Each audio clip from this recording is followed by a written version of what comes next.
दोस्तों, आजकल थोड़ी सी समस्या आई नहीं कि लोग हार मान लेते हैं, डिप्रेस्ड हो जाते हैं या अपने जीवन को ही समाप्त करने की सोचते हैं। आज हम एक ऐसी महिला की कहानी सुनाने जा रहे हैं जिसने अपने जीवन में कभी हार नहीं मानी। हमें इस स्ट्रॉन्ग महिला के जीवन संघर्ष से प्रेरणा लेनी चाहिए और इस बात को स्वीकार करना चाहिए कि संघर्ष ही असली जीवन है। तो सुनते हैं आज की यह कहानी। वह सिर्फ 16 साल की थी जब उसकी शादी एक ऐसे आदमी से करा दी गई जो उससे लगभग 15 साल बड़ा था। शादी के 1 महीने बाद उसे पता चला कि उसका पति शराबी है। सच्चाई सामने आने के बाद वो हर रोज उसके साथ दुर्व्यवहार मारपीट करता था और उसे अपनी माँ से पैसे लाने के लिए मजबूर करता था। जब वो इनकार करती तो लोहे की रॉड से उसे पीटता। उसने कई बार अपनी माँ को इस तकलीफों के बारे में बताया, लेकिन उसकी माँ ने कहा यह हर घर की समस्या है और तुम्हें इसे खुद ही ठीक करना होगा या इसको सहन करना होगा। उसकी सास उसके पति से भी बदतर थी और उसे केवल 2 समय का भोजन देती थी और उसे सफाई, कपड़े धोने आदि जैसे सभी प्रकार के काम करने के लिए मजबूर करती थी।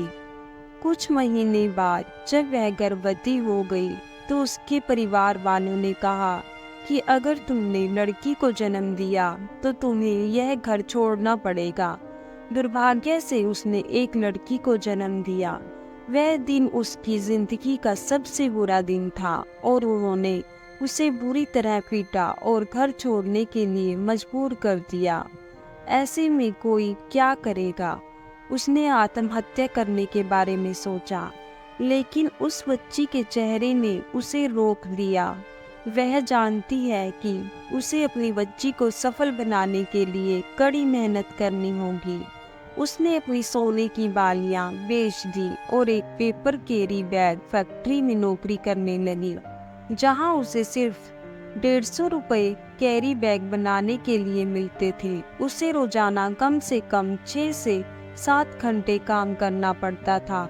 इस काम के साथ साथ उसने एक ढाबे में बर्तन साफ करने का काम भी किया और उसने वहां रोजाना 5 से 6 घंटे काम किया और प्रतिदिन 100 रुपये वहां से कमाने में सक्षम हो गई। जब वह प्रतिदिन 250 से 300 रुपये की कमाई करती थी, जो उसके बच्चे को पालने के लिए पर्याप्त थी, लेकिन कुछ महीनों बाद उसे पीठ संबंधी कुछ समस्याओं का सामना करना पड़ा और उससे वह कमजोर हो गई।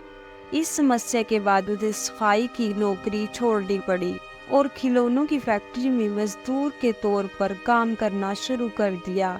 इस तरह उसने अपनी बेटी की शिक्षा का प्रबंध किया और अपने बच्चों के जीवन को आसान बनाने के लिए कई काम किए। वह जानती थी कि भगवान केवल उसकी मदद करते हैं जो कड़ी मेहनत करते हैं। मैं कल उसकी बेटी से मिली और काफ़ी खुश हुई क्योंकि मुझे पता चला उसने हायर सेकेंडरी में 92% अंक हासिल किए और वह डॉक्टर बनना चाहती है। उसके पास अपनी बेटी के अलावा कुछ भी नहीं था और उसने अपने पति को छोड़ दिया और उसे कोई आइडिया नहीं था कि वह आगे क्या करेगी, लेकिन उसे खुद पर विश्वास था